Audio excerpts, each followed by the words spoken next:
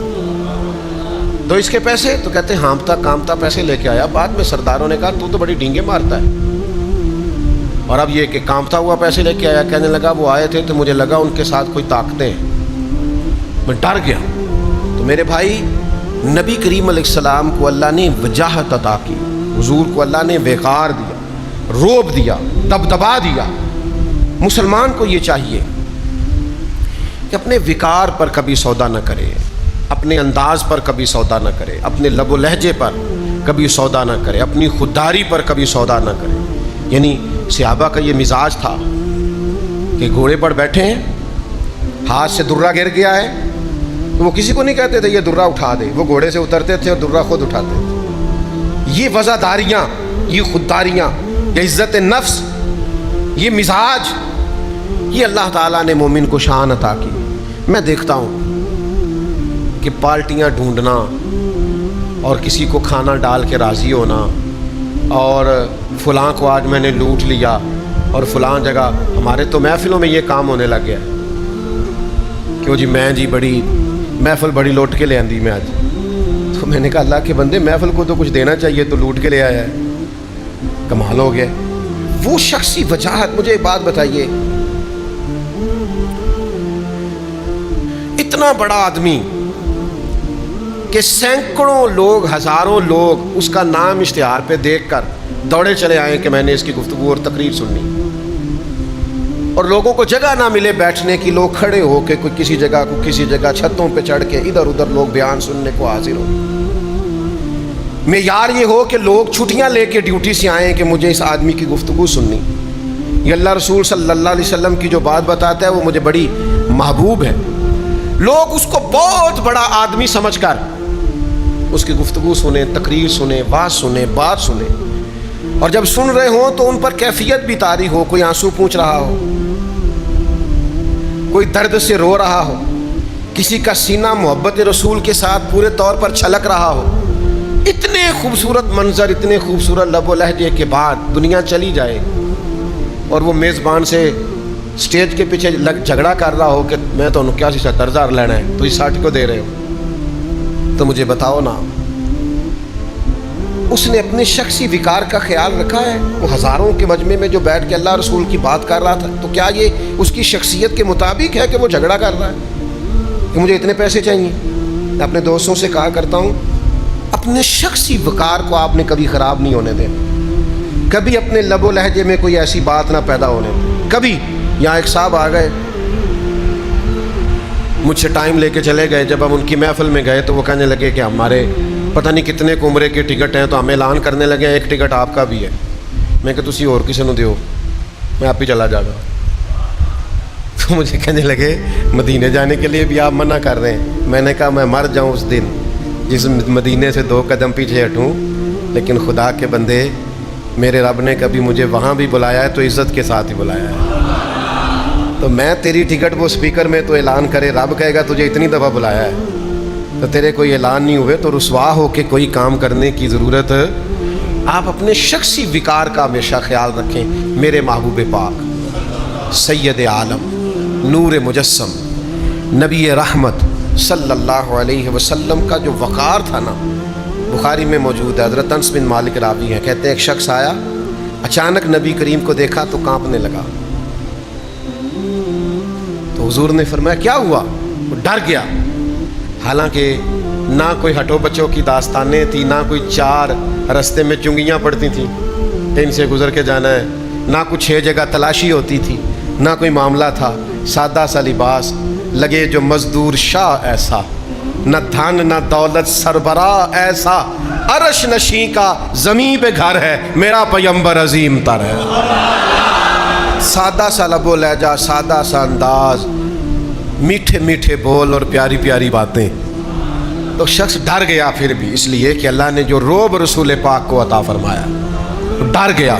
تو کریم نے تسلی کیسے دی؟ فرمایا او ڈرنا، تو کسی بادشاہ کے پاس نہیں آیا، تو اس بیٹے کے پاس آیا جس کی ماں گوشت کے خشک ٹکڑے کھا کے بھی گزارا کر لیتی۔ ڈرنا تو اپنا وقار، اپنی وزاداری۔ اب میں ایک بات آخر میں ان لوگوں سے بھی عرض کروں گا جن کا باوقار لوگوں سے تعلق ہے۔ استاد باوقار ہوتا ہے، شیخ باوقار ہوتا ہے، جس کے بال سفید ہوں وہ بندہ باوقار ہوتا ہے، والد سب سے بڑھ کر باوقار ہوتا ہے۔ باوقار آدمی کا وقار ہمیشہ قائم رکھیں، کبھی بھی ان لوگوں کی عزت میں فرق نہ آنے دیں۔ اگر کبھی وہ سخت لہجے میں بات کریں بھی تو آپ یہ سمجھ لیں کہ وہ باوقار ہیں، ان کو اجازت ہے بات کرنے کی، لیکن ہمیں یہی حکم ہے کہ ہم اف بھی کر سکتے نہیں۔ اگر کبھی بزرگوں نے کوئی ایسی بات کر بھی دی تو ہم نے ان کے وقار کو قائم رکھنا ہے۔ وہ کیسے؟ والد کا کبھی شکوہ نہ کریں، استاد کا کبھی شکوہ نہ کریں، مرشد کا کبھی شکوہ۔ محبوباں تے نکتہ چینی کرن تو جڑا باز نہیں آوندا، اصل منافق جانو اس نو جھوٹا پیار جتاوندا۔ سانو دسیا ہے عشق دے مفتی جڑا مڑ مڑ کے فرماوندا ہے آزم جتھے دل لگ جاوے اوتھے عیب نظر نہیں آوندا۔ آزم جتھے دل لگ جاوے اوتھے عیب نظر۔ جو لوگ عزت والے ہیں ان کی عزت میں کبھی کمی نہ کریں، ان کے وقار کے مطابق ان سے کلام کریں، ان کی عزت کے مطابق ان کے ساتھ گفتگو کریں۔ ہاں، اپنے آپ کو رسوائی والی جگہ پیش نہ کریں، اپنے آپ کو خود سے کبھی کمزوری نہ دکھائیں، لیکن باعزت لوگوں کو عزت دیں۔ حضرت سعد بن معاذ آئے تھے، خود نبی کریم نے فرمایا اٹھ کے کھڑے ہو جاؤ، تمہارا سردار آیا ہے۔ حضور نے ان کے لیے لوگوں کو کھڑا کیا، فرمایا اس کا اکرام کرو، اس لیے کہ یہ تمہارا بڑا ہے، ہمارا سردار ہے، اٹھ کے کھڑے ہو جاؤ۔ تو باعزت آدمی کو ہمیشہ عزت دیں، اس کے لیے ہمیشہ اکرام کریں، محسنوں کا ہمیشہ خیال کریں۔ اللہ تعالیٰ کے حضور دعا ہے اللہ کریم سمجھنے کی توفیق دے۔